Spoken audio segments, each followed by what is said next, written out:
Hi, everybody. Let's start. Are you ready? All the translators. John, I can start, right? Okay. Okay, cool. Okay.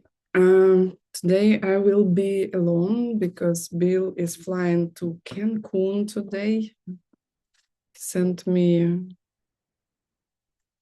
a screenshot with the temperature. It's -10 here.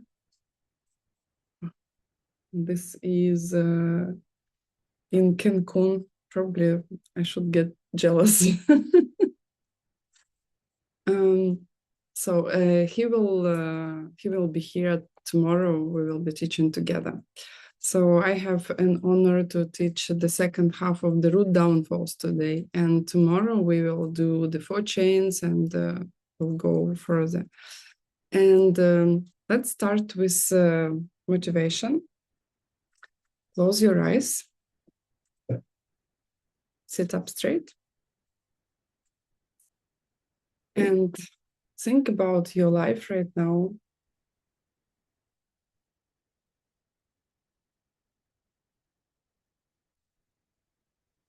Why are you here? There's probably an important reason.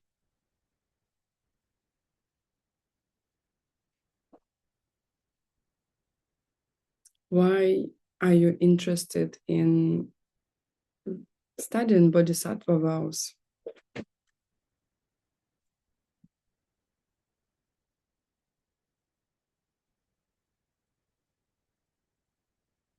There should be a very compelling reason for that, right? What is the biggest reason for you?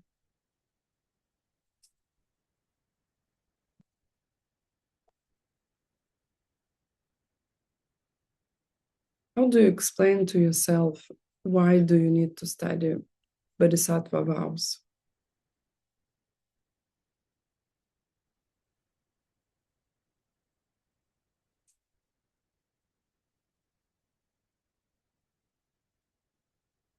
Think about what will not happen if you will not study Bodhisattva vows.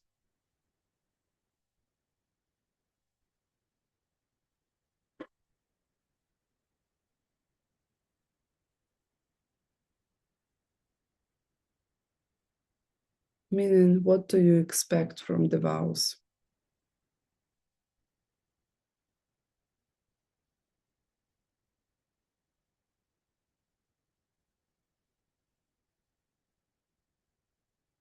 And make a decision to dedicate every second of this class to your future enlightenment.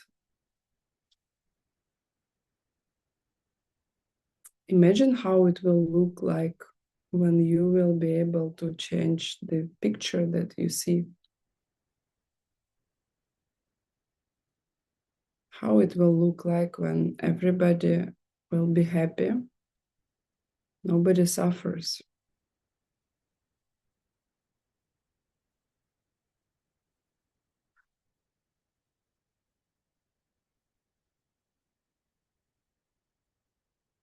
And offer this future, your own future, this beautiful picture, to everybody who teaches you how to get there.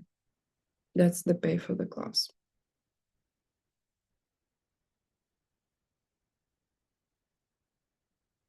And remember how you will make it.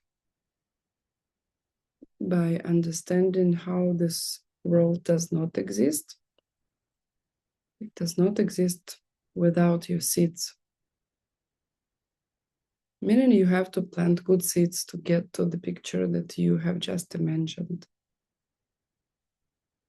And make a decision that this is what you will be doing. Planting good seeds.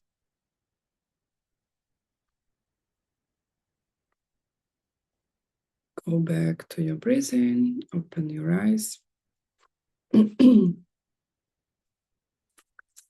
I don't know, how about you?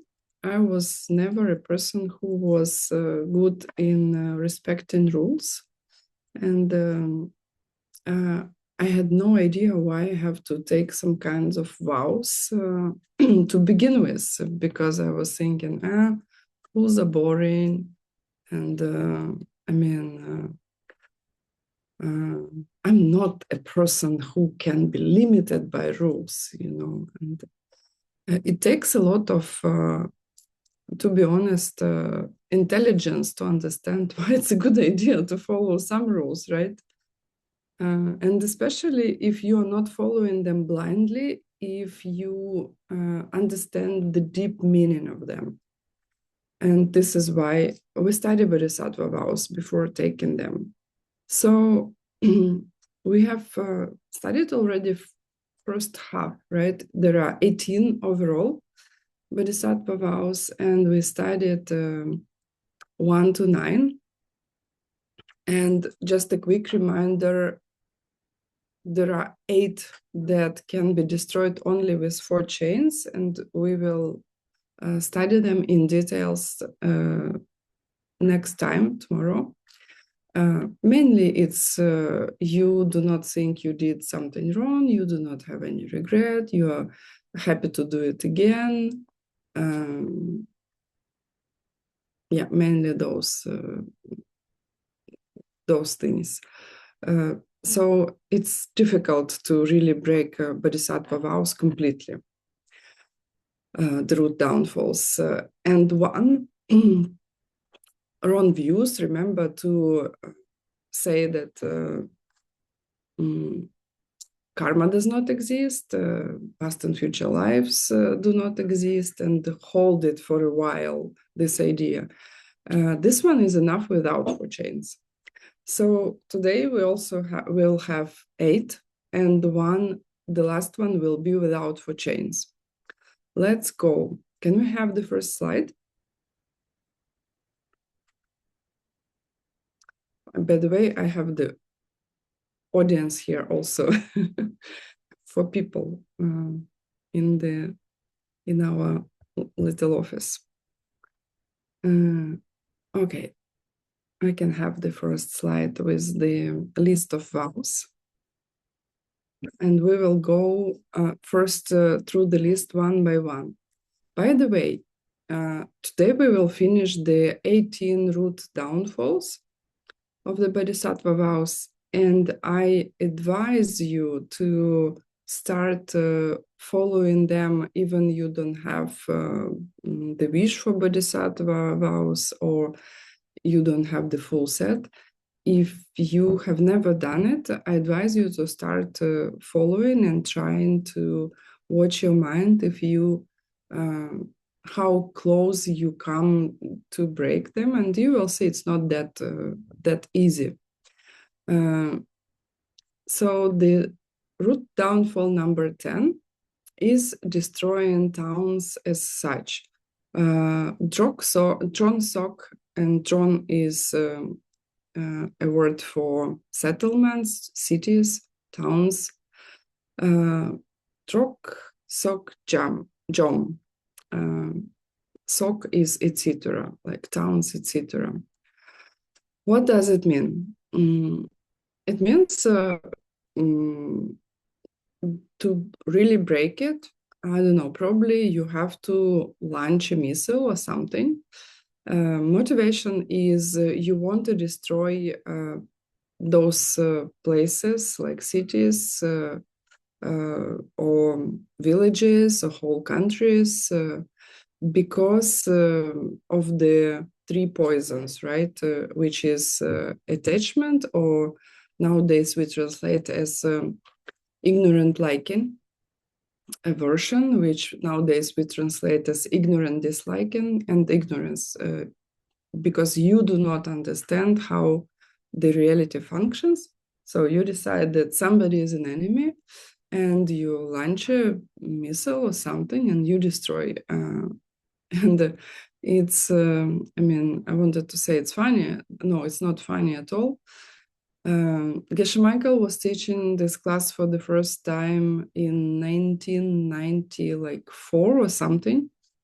And he was saying like, yeah, it's a funny vow, because in ancient times, those teachings were given to kings and ministers and mighty people who could start a war or something. Yeah, it does not really apply to our days, but you kind of in order to reach enlightenment, you need stability, right? You need resources, you need civilized lifestyle to have possibility to meditate, to study, right? So when you destroy the civilization stuff, like things that provide you with civilization, you stop yourself from having these possibilities, right? From having these resources in the future, then it destroys your bodhisattva career path, right?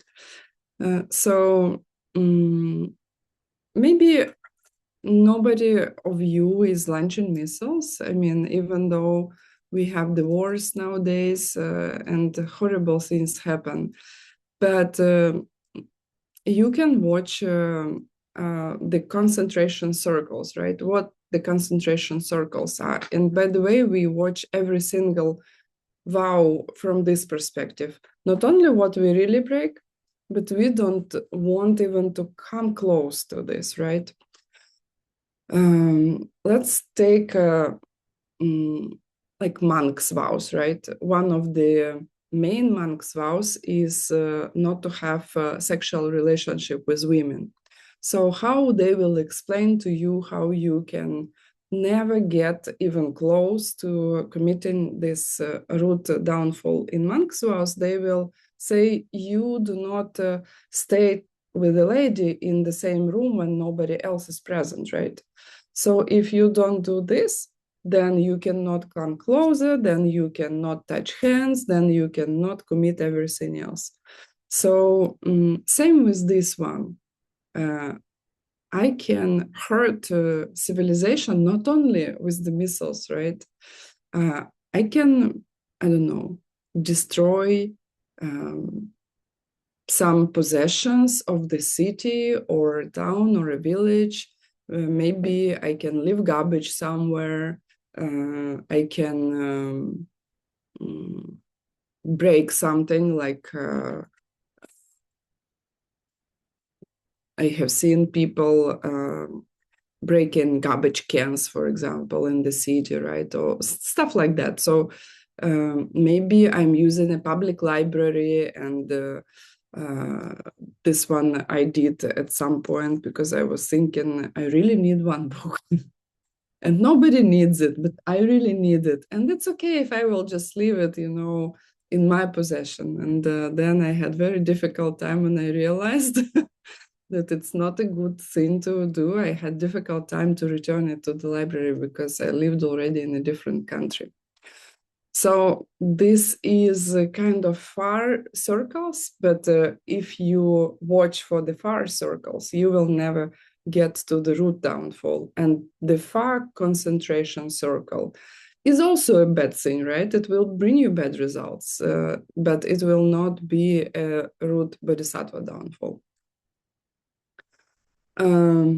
So also from another perspective, I can see allies writing that, yeah, nowadays there are physical people, real people who program missiles to hit targets, right? Drones, etc. I mean, you really can, in some countries, commit it quite easily, especially if you have some kind of education. So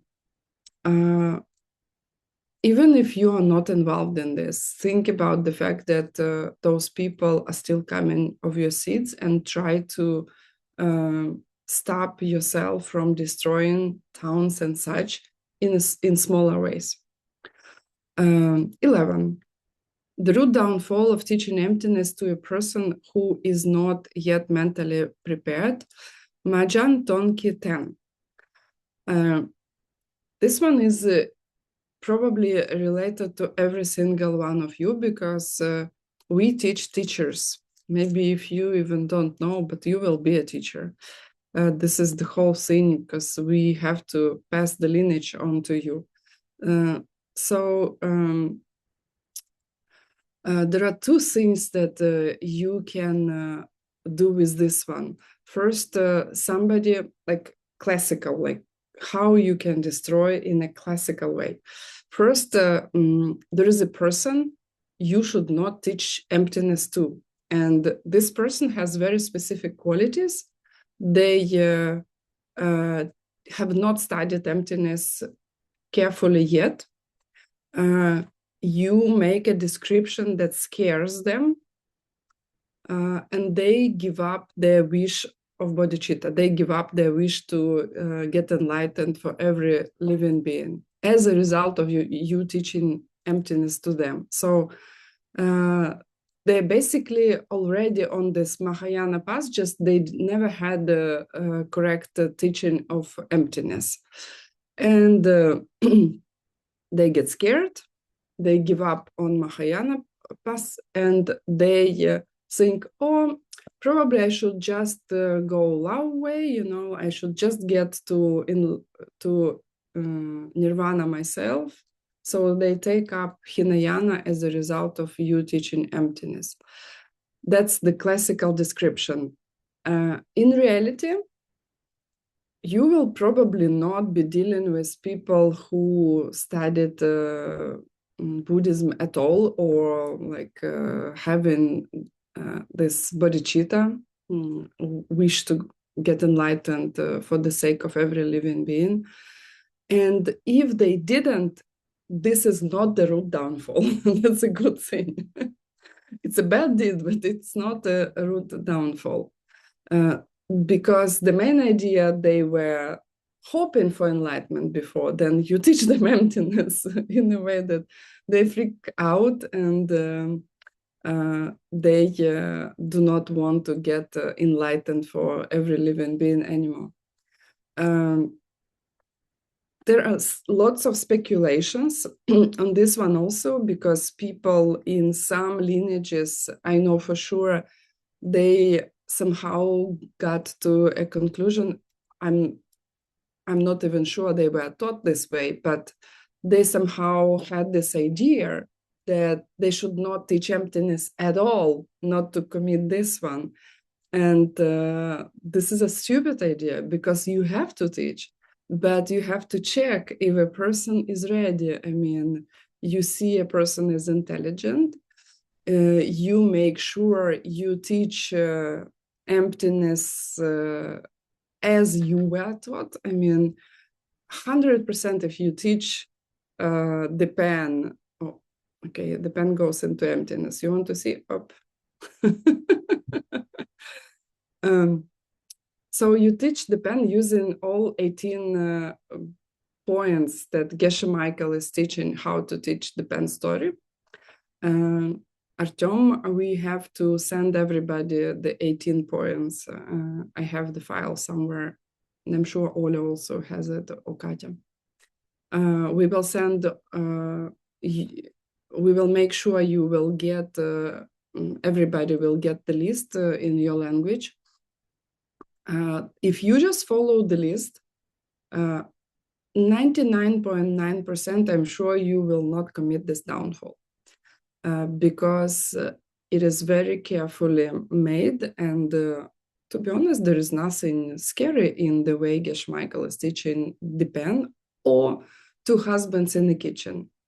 So I strongly advise you to study those two ways to teach emptiness.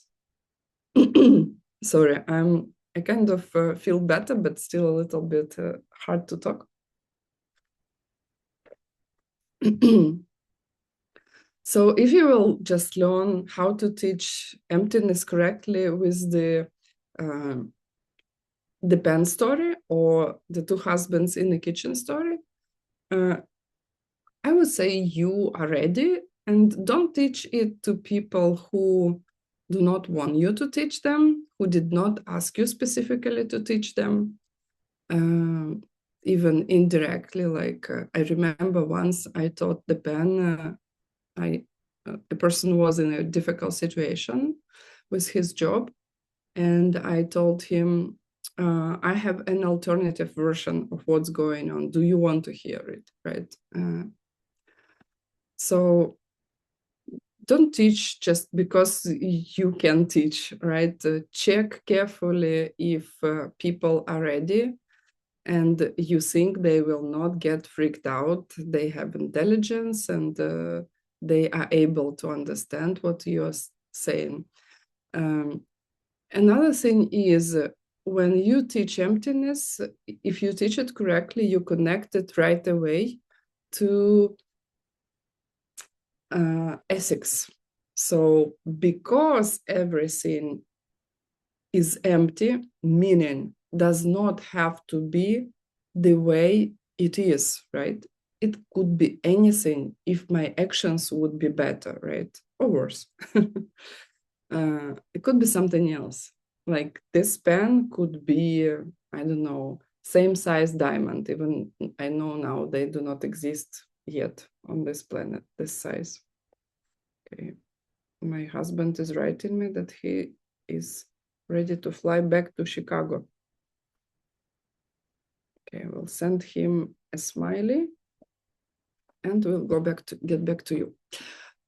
So a person who teaches emptiness correctly connects it right away to the ethics. Like because everything is empty, because everything does not have to be the way it is, I have to behave.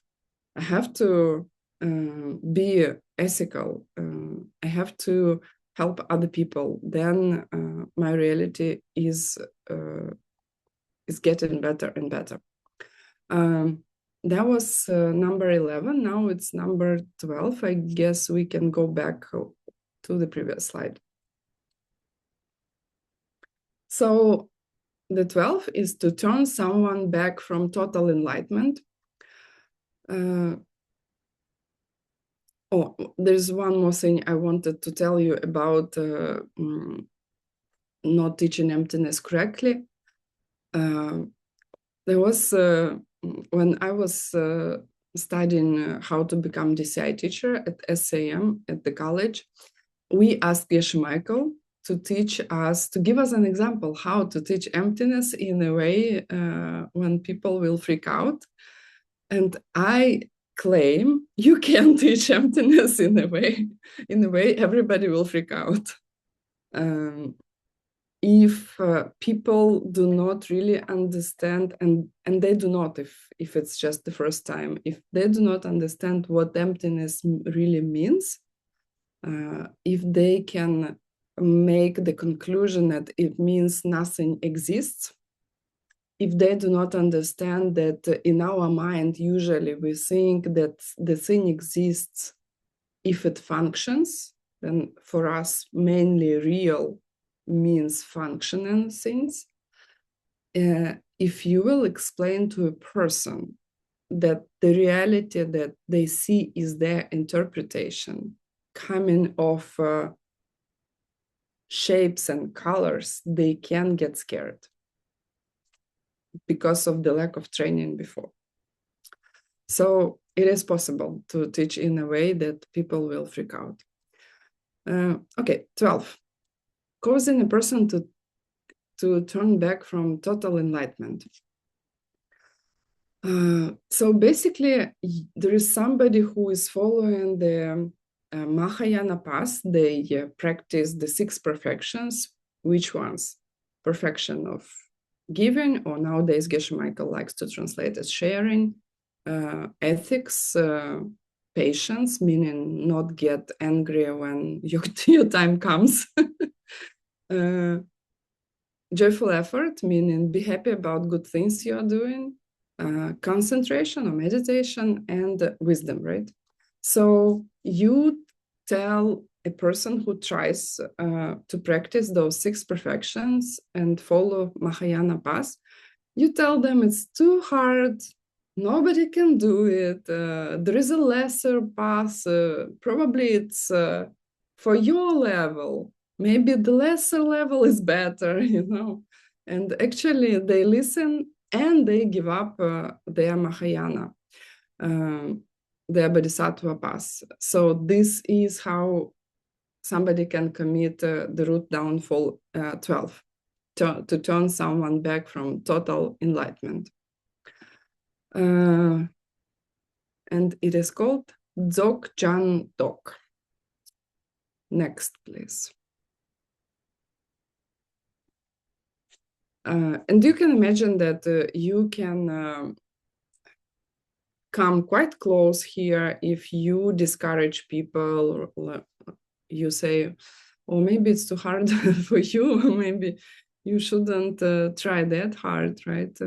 Maybe do a smaller practice, because we have to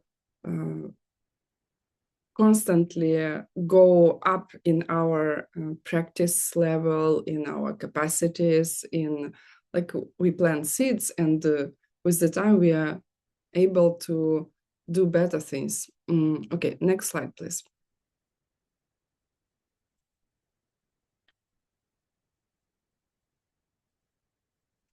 Thank you. 13, the root downfall of causing a person to give up the morality of freedom. Sotarpon. So there were some people who misunderstood the teaching and who would say that the next set of vows means that you don't have to follow the previous ones, right? So there are eight types of freedom vows, meaning lay people, one-day vows, different monks and nuns vows. Overall, there are 8. So somebody is following their vows, keeping them nicely, and you tell them that now it's the time to come over to Mahayana, and they don't need their freedom vows anymore, because Bodhisattva vows are the only ones they need to follow. And this is total nonsense, because the new sets of vows are built on the previous ones. So the first level of the morality is not to hurt people, right? The second is to help them, basically, to bring them blessings. It does not make any sense, right? I will bring blessings and restart hurting, or like, what does it mean? But believe it or not, there were people who would say, oh, Bodhisattva vows are the ones that from now on you have to follow, and you can give up on your monks or nuns vows or your lay people vows. It's okay to restart drinking alcohol or stuff like that. So the way how you do it, you tell them by telling that this is all you need. You don't need to follow your pratimoksha vows. No, that's not true. You have to follow your first level vows, and on top of the first level, you develop the second level vows. This is how it works. Also, because we have different seeds from our previous lifetimes, you will see people getting vows in slightly different order. In our lineage, the order that we prefer is first people get their pratimoksha freedom vows. And by the way, why they are pratimoksha or individual vows, because you get to what you want, which for freedom vows is nirvana, by keeping them yourself, individually, not by lecturing other people or anything like that. If you keep it yourself, because everybody comes from you, they will change also with the time. But it's not by lecturing, it's by individual, keeping them individually, yourself. So the Bodhisattva vows is built on this one. And normally we take freedom vows first, probably lay people for us, because we have very few monks and nuns in the lineage. We do have, but not a lot. Then you get the wish for bodhisattva vows, and then you try to keep the vows and follow in your 6 times book. And then you get the full set of bodhisattva vows. It's good to get the vows from somebody who can teach you Tantra, who can teach you secret teachings in the future. And then you get your empowerment and your 3rd level vows from your secret teacher, secret teachings teacher. This is how usually it works. Okay, 14. Disparaging the Hinayana, the root downfall of holding that a person cannot eliminate desire and the rest, which is the subject of the lower path, right? They refrain from hurting other people by eliminating desire and the rest. And they say by following the way of a learner or listener. Nyenmu is a short name for this vow. Does not make any sense, right? So what does it actually mean? It means that Hinayana people, they have some set of teachings, like they also study the four Arya truths.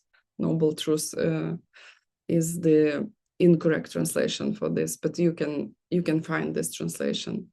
They study the teachings of listeners and self-made Buddhas, like, for example, the wheel of life. And you say you cannot reach nirvana by following these teachings, by following Hinayana. And it's a false statement, because they can.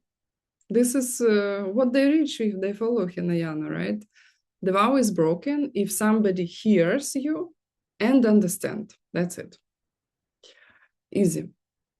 There was one more vow that was like, they call it 14b, about praising yourself and others. We will talk about later, because there will be a separate question, just not to forget. The next one is 15.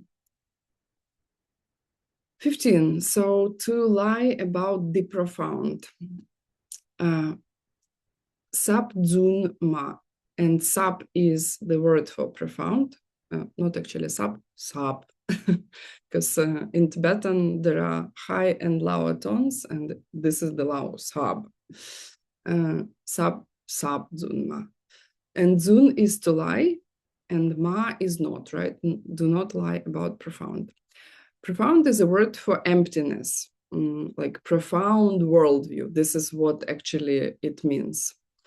And to lie about it also, they may call it to profess the complete opposite, meaning to say something that is opposite to the truth. And it means to say that you have seen emptiness directly, or you have seen tantric deities, or yesterday I have seen Tara or Vajrayogini or somebody else, and it is not true. And you say that's what this root downfall means. I mean, probably you have to be really crazy. And as Bill says, it's not that there were no crazy people before. So that's the root downfall. But basically, by every single root downfall, you create unbelievable amount of bad consequences, let's say, for you as a on your bodhisattva career path, right? This is why we have to be very careful. Because yeah, you say you have seen emptiness or deities, etc., which is not true. you say, I like you guys, I want you to be to see emptiness or deities too. This is why if you do what I say, you will get there. And once they hear and grasp your words, meaning once they understand, you broke the vow. So because of this vow, something interesting happens. I don't know. Have you ever seen many people claiming they've seen emptiness directly? That was the reason why. Okay. Natalia says that she has problems with her internet. Anybody can replace her?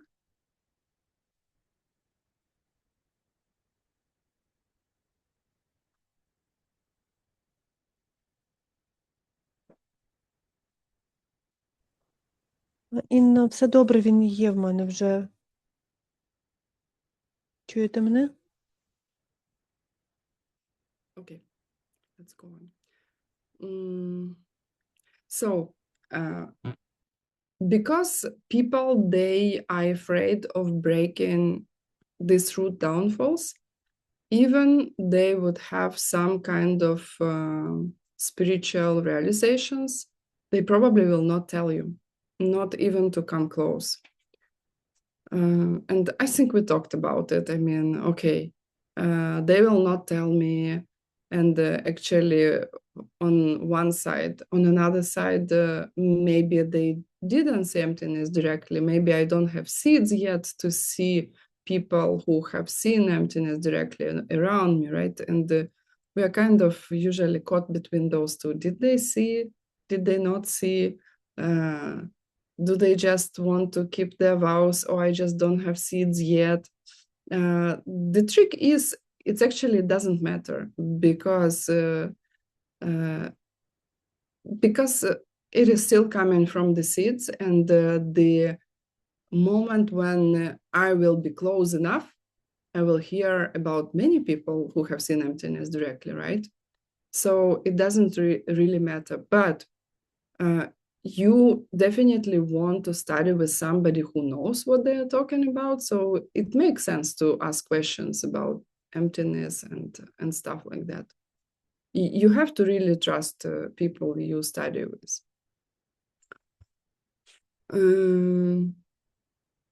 Okay, the next slide, please.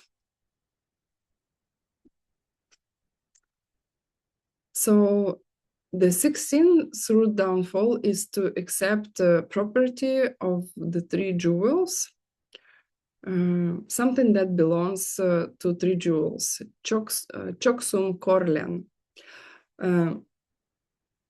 We had one more before, right, about stealing from three jewels.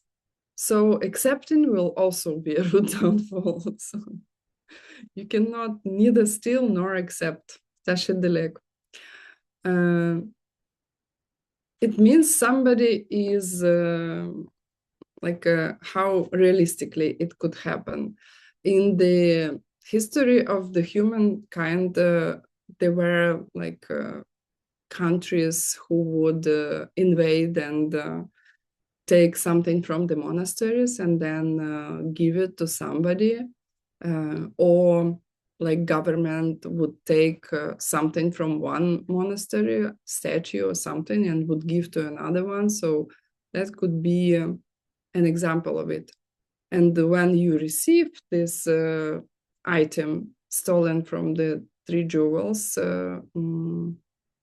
or actually even it's not really three jewels, right? Because what the three jewels really are, the jewel of the Buddha is not the real Buddha, right? It's emptiness, the Dharmakaya of the Buddha. How you can steal from Dharmakaya? Cannot, right? The second jewel is the Dharma jewel. Anybody who have seen emptiness directly becomes a Dharma jewel, like the result of the path of studying emptiness anybody who reached nirvana, like the state of arhat, would be a dharma jewel. And the sangha jewel are the realizations in the minds of practitioners, basically of realized beings, Aryas and higher. So to steal from those and also from any monastery, etc., is considered to be this this root downfall, right? So the 17th, Trim Nyen Cha, reject practice of quietude and giving possessions of meditators to those who practice recitation. You will see another name of this one, which is a little bit confusing because the other name is to institute a bad rule, to create a bad rule or to make a bad rule. And in the ancient times, there would be people prone more to studying, like logic, debates, like they would study books, they would get scriptural knowledge that they could demonstrate. And the people who would mostly be prone to meditating and not study that much, it's funny because when we have been last year, end of 2024, we went for 1 month to Seramay and we stayed there with the monks of McMichael's original house.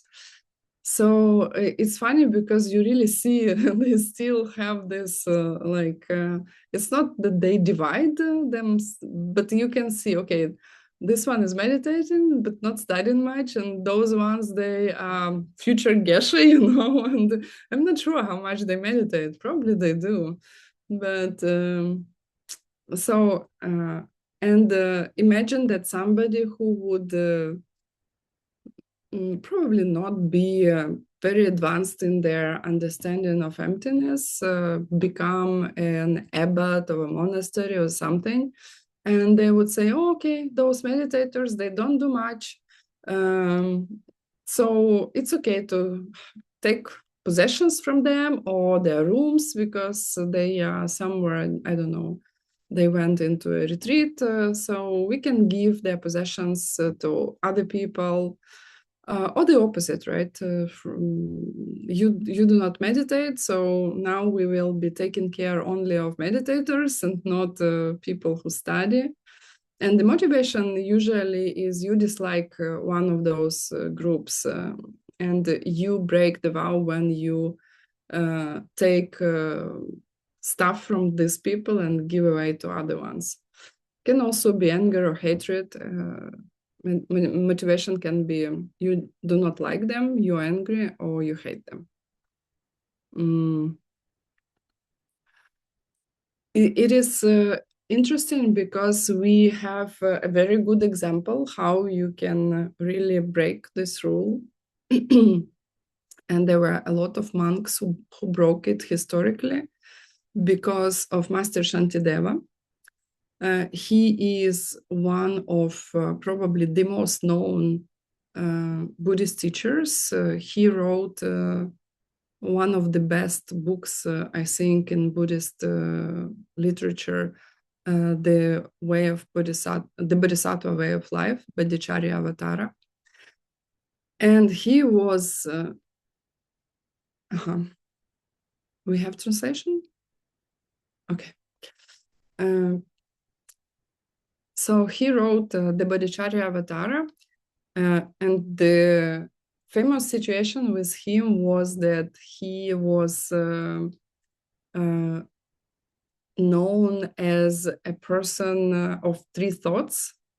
And in different languages, you will see like 3K or 3P, but basically like a person who is eating, sleeping, and pooping.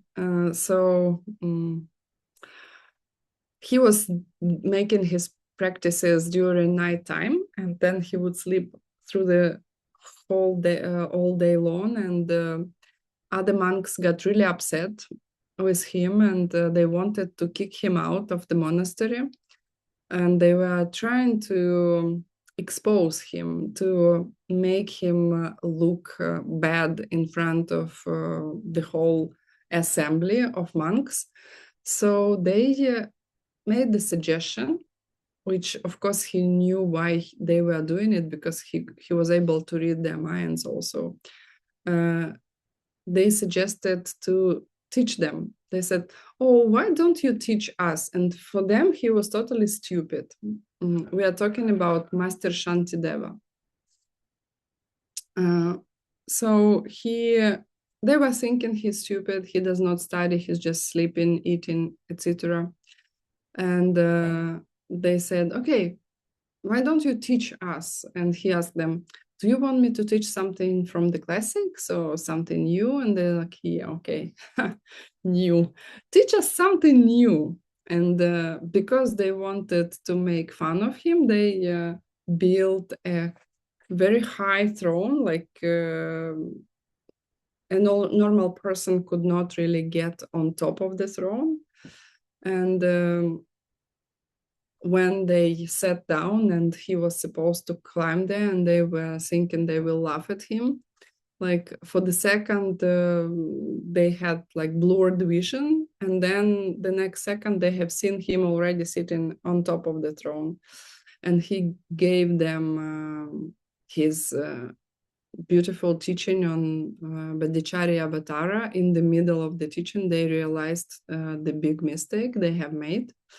When he went into explaining emptiness, I think it's chapter 9, he started to levitate. He started to raise over the throne, and only some monks who were clairvoyant were capable of following him for a while, and then at the end they were arguing how many chapters does the book that he wrote has, 9 or 10, and how long it was, how many verses. That's a beautiful story. But another way of remembering why we should not criticize other people, right? And focus on what I'm doing, that I'm seeing. That's always the best practice. To go back to my behavior and not to lecture other people.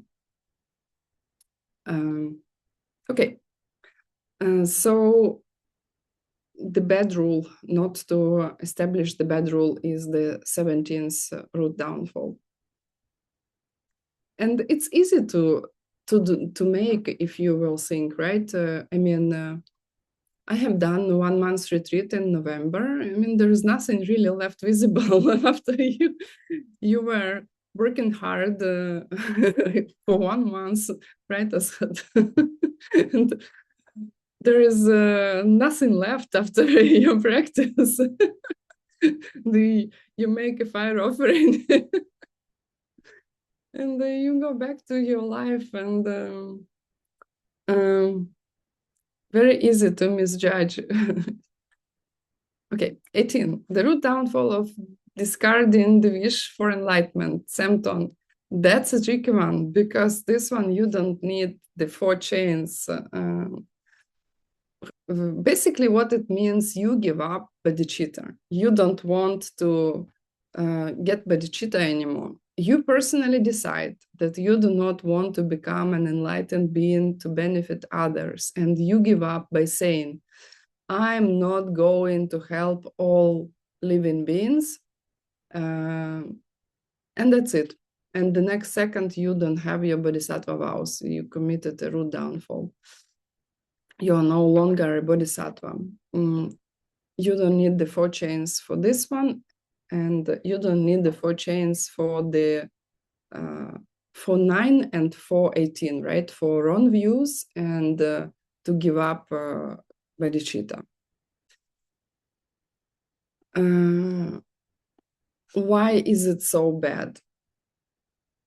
because you kind of betrayed every living being, right? You first you promise you will help every living being, and then you say, "Oh no, not interested anymore. I'm having some other businesses to do." Okay, next question. That was the list of. Now you have the whole list of all 18 root downfalls. And my suggestion is if you follow your 6 times book, to start following those 18 also. Try to see if you can watch your mind. And honestly, it will be very difficult for you to really commit root downfalls, because for 2 that are easy to commit, 9 and 18, you have to be really crazy. I mean, what else will you do with your life? I mean, it's totally hopeless if you are not on this path. And I'm sure there are other spiritual paths that will bring you to the same result. Actually, the Lord Buddha Shakyamuni, that's one of the famous quotes, that all spiritual paths, they go in the same direction, right? But this one is probably, to cut the road, this one is a good one, because the path here is complete. In our lineage, the path is complete. You have everything you need. It's not like half of it or like leftovers of it. To be honest, I don't know why people would look for something else. So except those 2, I do not believe there are past and future lives and karma, and I give up on my wish to become enlightened. Everything else, you have to be in really bad. I mean, those 2 you have to be crazy. The other 16 is almost not possible to commit, right? Okay, the next question. Then we basically finished with the description of the 18 vows. Now, there are some tiny points to them. Like first, to describe the result that is required for the 11th root downfall to occur. And 11th is teaching emptiness to those who are not prepared. We talked about it. So as a result of you presenting the idea of emptiness, a person who had already Mahayana practice, he or she entered the Greater Way, they get scared, their mind is disturbed, and they give up teachings of the Greater Way, and they enter Hinayana, lower way. Okay, that's too much for me. I don't want to follow it. And they want to reach nirvana instead of total enlightenment. So some people, they ask a good question. I don't know. By the way, I did not follow. We have questions. By the way, now it's a good point to ask your questions. When we are finishing, just, we'll polish your understanding of the vows. So some people, they ask, but Hinayana guys, they also have some kind of presentation of emptiness, right? But they have it slightly differently. They have another word for it, selflessness. So they kind of do have, but not the same way that Mahayana schools explain, right? Which they go deeper, because Hinayana schools are mostly Abhidharma.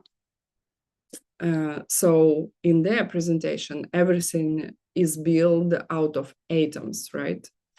And the selflessness is basically mostly they think about personality.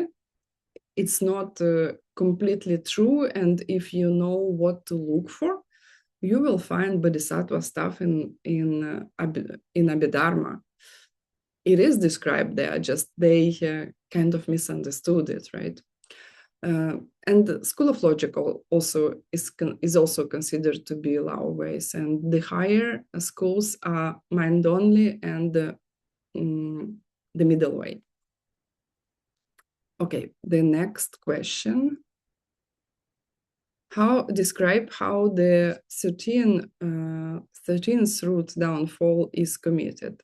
So basically you tell someone who is keeping already their freedom vows that they're not important to attain enlightenment, and they would rather develop the wish for enlightenment and follow bodhisattva vows, follow the greater way.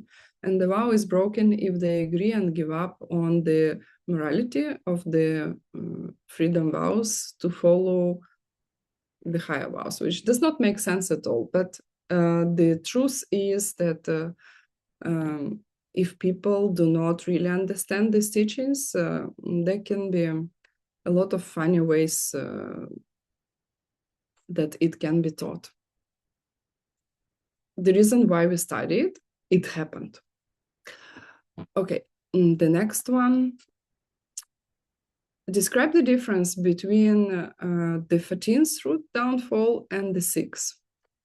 So when you break the 6th vow, it is about the, if you remember, it's about the fact that the 3 ways like of listeners, self-made Buddhas and Mahayana was not taught by the Buddha himself.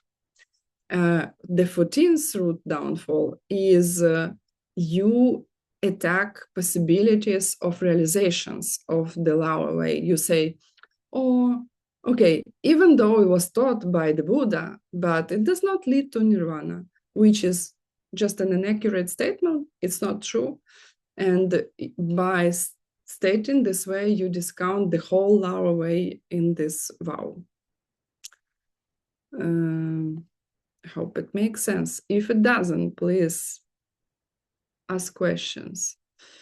The next, I think I will finish with the homework questions, and then I will answer your questions in the chat, okay?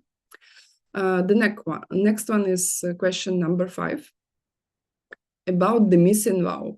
There is no actually a missing vow, but it was taught separately in some books, and it is related to praising yourself and criticizing someone else due to desire for material gain, or you want other people to admire you, to respect. So it refers to somebody who is jealous to somebody else, to another teacher. I don't know, I'm thinking, oh, I would like to have that many students. This teacher is such a great teacher, and they really teach correctly. And because of my bad intent, I say that they somehow are teaching it incorrectly. Let me see if there is. Basically, you praise yourself and put down another teacher by saying that they are, what they teach is incorrect, or that they are not such a big bodhisattva. And I emphasize, oh, I am a big bodhisattva, you know, because I want some material gain, which is fortunately in our days we do not have that many students to think that it will make a difference, right? So kind of we are a little bit protected from this one. And the motivation is personal gain or reputation. Why it is the missing vow and why it is not actually missing? Because it's a part of the very first one, right? To praise yourself and put down others. And it's cool to know this one, even though it is a part of the first one, because it gives you a special feeling about motivation, right? it's a jealousy for the honor or gain or fame of another person who is actually doing something correctly. And because we do not want to come close to this one, we have to be really careful with other teachers. Even they teach incorrectly and you truly think that they teach something funny, you should never be quick with the judgments, and you can try to debate them, or you can try to talk to them to figure out if your understanding actually is correct, if you didn't make a mistake in your judgment. That's a big one, because if you will think why it happens that people, they hear the same teaching and they have different kind of interpretation. I mean, really different interpretation, not just, I don't know, like somebody can understand the teachings correctly and have very good motivation, but they make a far-reaching funnel, like McMichael with DCI, right? Or like Bill and I, we like our funnel, the Financial Freedom Club, right? I mean, everything we teach there is correct according to the teachings, but some of the marketing things may sound incorrect to some people, you see. So like McMichael was criticized that DCI is not Buddhism, and he himself says that it's not Buddhism because Buddhism starts when you die, right? Everything that you strive for when you follow those teachings and vows, unless you are in higher teachings, starts with the second you die. And DCI is to teach people to understand karma, basically, right? And to manipulate this karma. And if you understand, like, why, if you try to think why people are doing what they are doing, you probably will not get really lost here. But he got a lot of criticism. He got criticism for teaching women in the beginning. Can you imagine? So now it doesn't make sense, right? But in Tibet, they would not teach even nuns the full path. There was like some kind of short version, like not really everything that the monks were taught. And nowadays, I was allowed to stay in the monastery,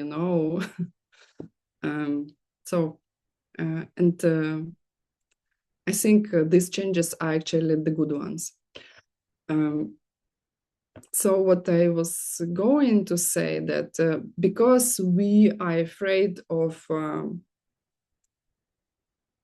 breaking this vow, especially for other Dharma teachers, we try to be really, really careful. Even we think that something goes wrong, it is better to ask, to try to understand the motivation, not to just blame and criticize, especially in front of others.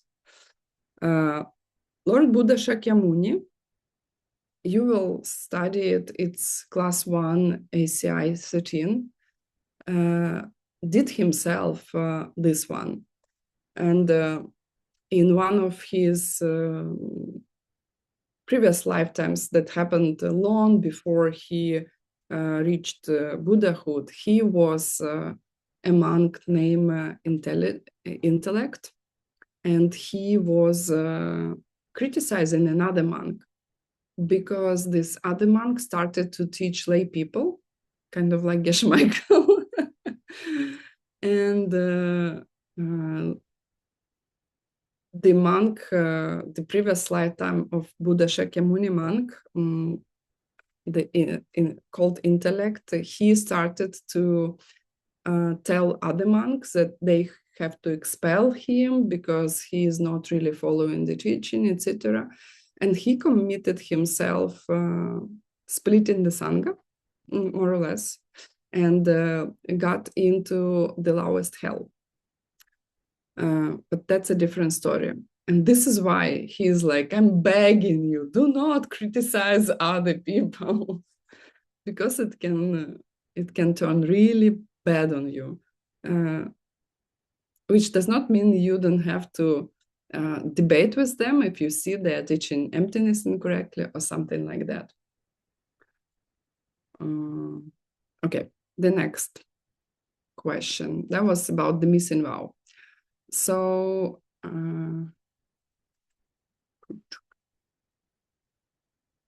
please explain the difference between the 16th and the 5th root downfall. So the 5th downfall is about stealing the property of the 3 jewels yourself. The 16th is about accepting what somebody else has stolen from 3 jewels. That's the difference. 2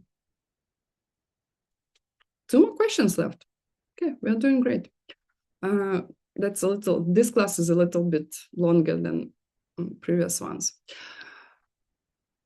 Now, when root downfall 17 is committed, I guess it's the next slide.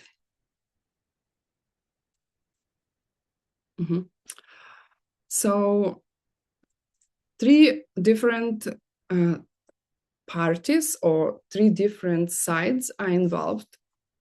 And one of them collects all the bad deeds. Name their 3. What are they? First, there should be, and the 17 is about making this bad rule, right? About like saying that, oh, those meditators, they're useless. Let's better give everybody to translators or ACI students. So because we can see the results and meditators are kind of, nobody knows if they really meditate, right? So one person or a group of people in a monastic or similar setting is engaged in meditation, and they want to reach shamatha to get the special insight, vipassana. What are those 2 is you can go back to ACI 6, but basically in order to see emptiness directly, which is the whole thing of ACI courses, if you understand the teachings correctly, this is the main thing that you should do this lifetime, to see emptiness directly, because out of a sudden you're on a totally different level. It's a conveyor to the Buddhahood. There is no returning. It's a non-returning point. You cannot go back and be anybody else but a bodhisattva getting enlightened. You cannot get the life of an animal or a hell being, stuff like that. And there is a limited number of lifetimes that you still have to struggle, and then you reach enlightenment.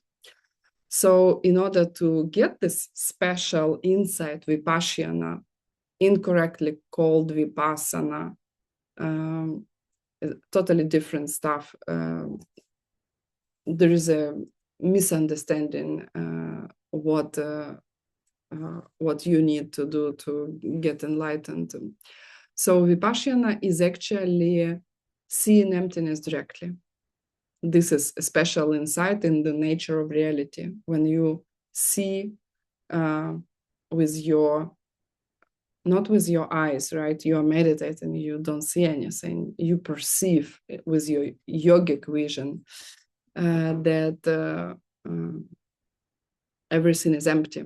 And when you do it, you do not perceive yourself, because everything is involved in the process of perceiving emptiness. And in order to get there, you need shamatha. The platform, the meditation platform that you have to get is called shamatha, or single-pointed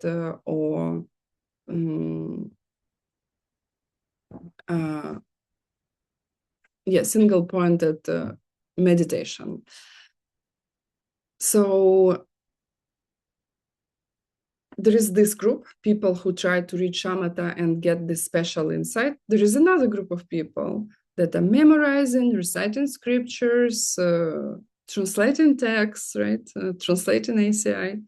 And there is an administrator of the monastery or a person who has power to distribute resources, and they make a rule that to take possessions of meditators and give them to the other student, the other group of students. And this administrator is the one who collects all the bad deeds.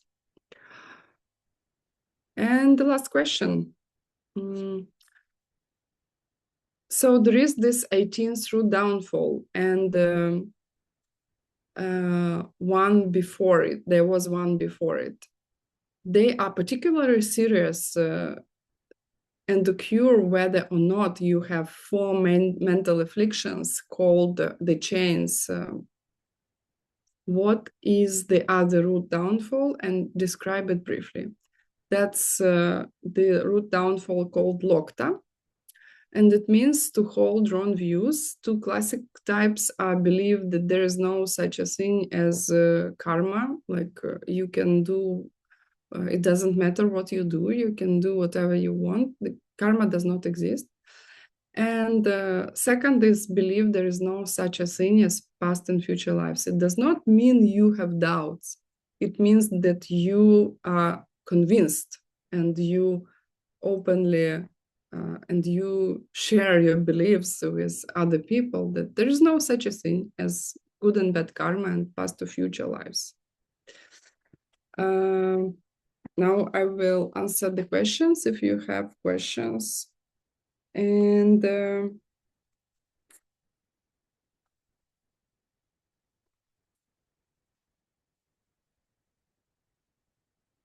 I made notes, and now I do not understand what I meant by the notes. Oh, okay. I see. Actually, I wanted to tell you that the good thing about bodhisattva vows, it is very difficult to destroy them completely. There is a possibility to restore them. You can retake bodhisattva vows again and again. It is considered to be a big blessing.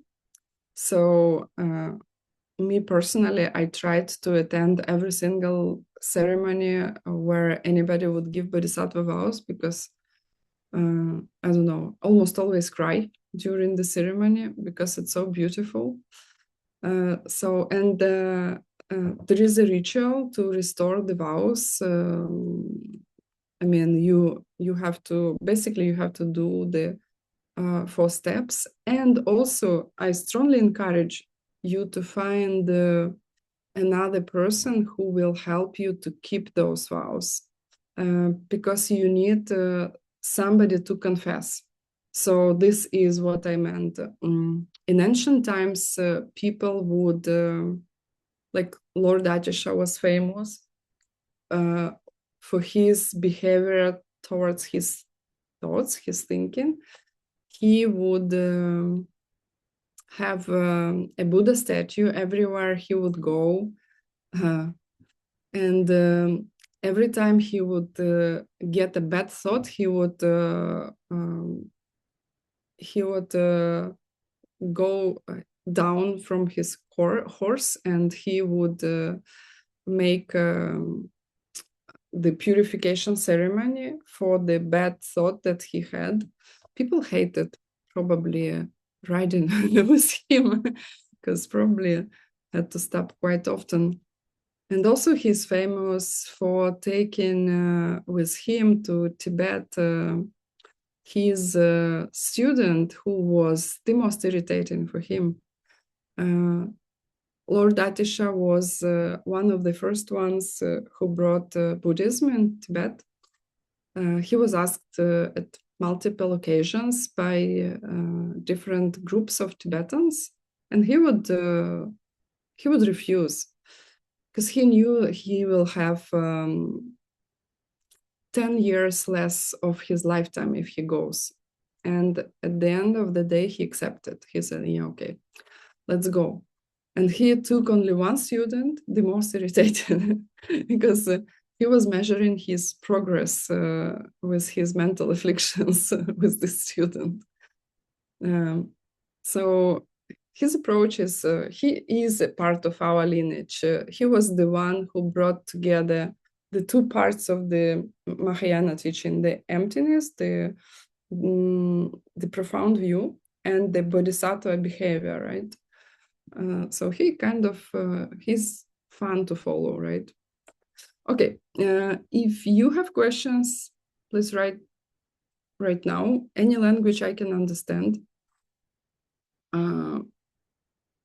Anna is writing, I'm just wondering, Geshe-la said that he had told, he taught the pen even on the airplanes to people which were sitting next to him. But did he know they were ready to hear? Or is it not related to it? I'm asking because sometimes I try to tell my children, to teach my children the pen, but it seems they're not ready.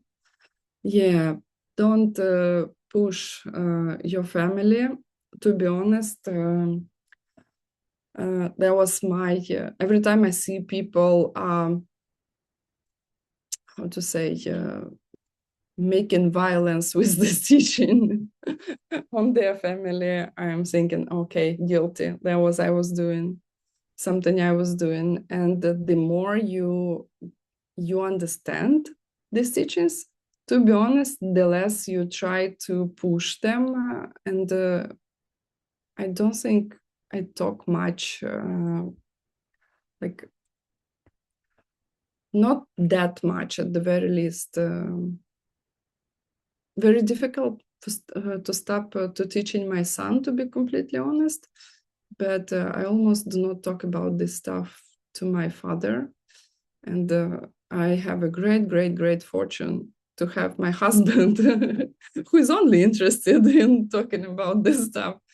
And if you want to have somebody close to you to talk about this, please do not push other people. Just if you see they are not really listening, you're not allowed to teach them, you see, because we are not allowed to become missionaries. And Geshe-Michael is totally capable of checking if a person is ready or not to listen to him, I guess even without really asking. That's my perception of Geshe-Michael. So I would not be worried about him. I would be worried about myself. Yeah, and don't force your children, because if they have you and you understand the pen, it means that they're very close. And if you will push them away by forcing, then they will become not so close. And that's a bad deed. So probably you don't want this one. Last class, we had a question how to stop eating meat. Oh, how to stop eating meat? I guess through motivation. It's interesting because I stopped eating meat before I really met the teachings, because I just didn't feel well when I was eating it. And I tried to explain to people that I don't eat meat because it does not feel well. And people were like, nah, that's bullshit, you know. But when you say that, you know, I don't want to support the industry that kills living beings, kind of people, they resonate more with this, right? It's not that I don't like meat, but I just don't want to support killing, right? So maybe for you, it can be a motivation. I mean, because if you will think, oh, if I buy just, you know, a piece of meat, I'm not killing myself, right? It's okay.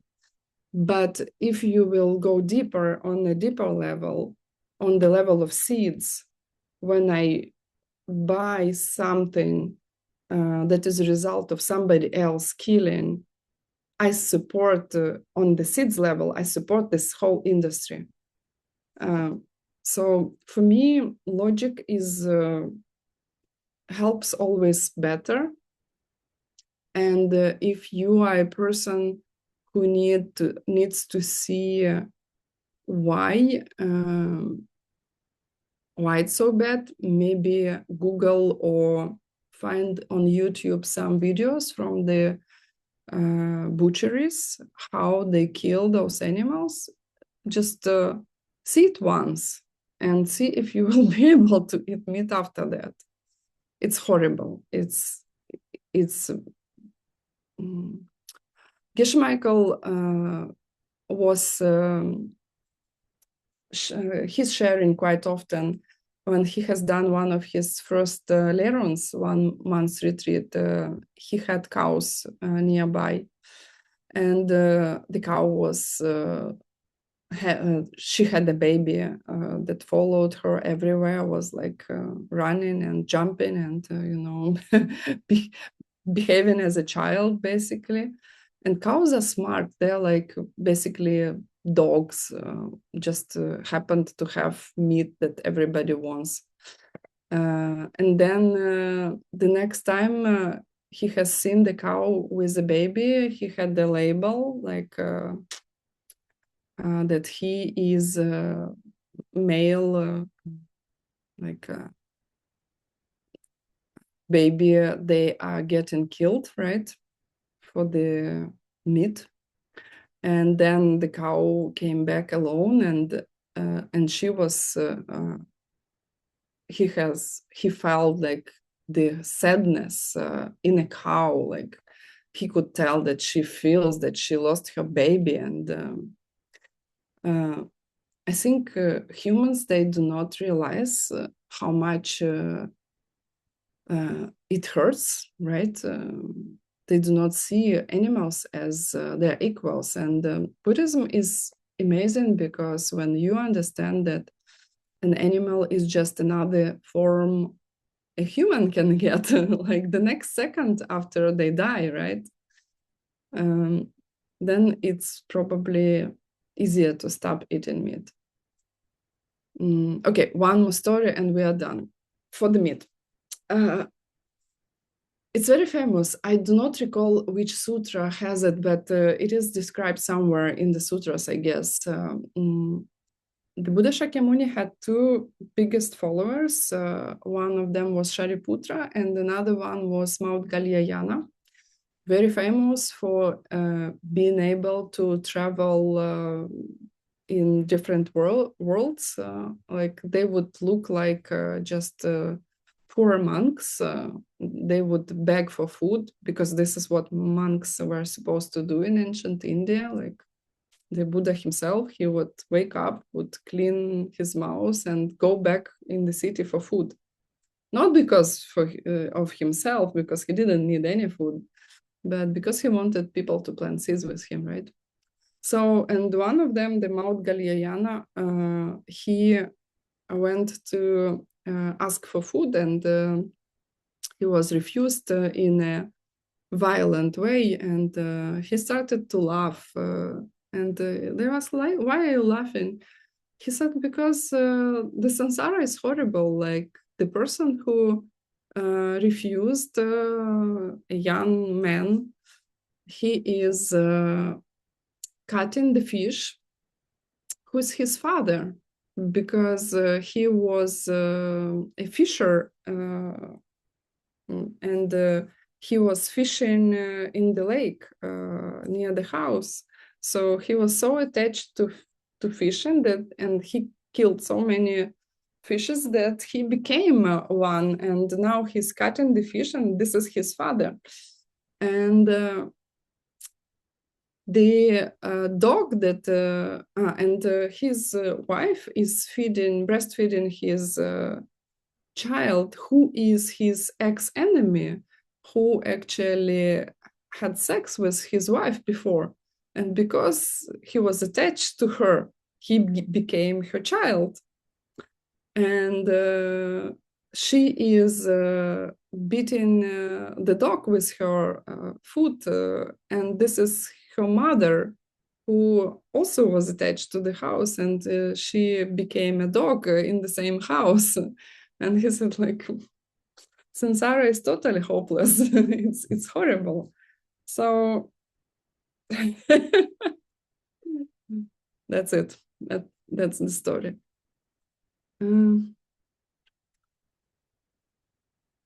If we live in the ruined cities, did we ruin cities in our past lives? It is possible. Maybe you are not ruining cities, but maybe you are doing something lesser, but in the same direction. I mean, we cannot get a result unless we have planted a seed. So be careful with criticizing and judging, and focus on what you can do to stop the seeds. Okay, and now in 4 minutes, we have the Schwanzen Tower class. Thank you for people posting in the chat. And that was it. Close your eyes. I will not let you go before you will be happy about your seeds, and think that you spent 1 hour and a half learning, studying Bodhisattva vows, which is the only way you can become enlightened. And there is no other way. So be happy for that, and make a decision that you will follow those vows to see if you can keep them, at the very least, in your 6 times book. Open your eyes and see you tomorrow. Tomorrow, 6 p.m. European time, 11 a.m. Chicago time. Thank you, everybody. Bye.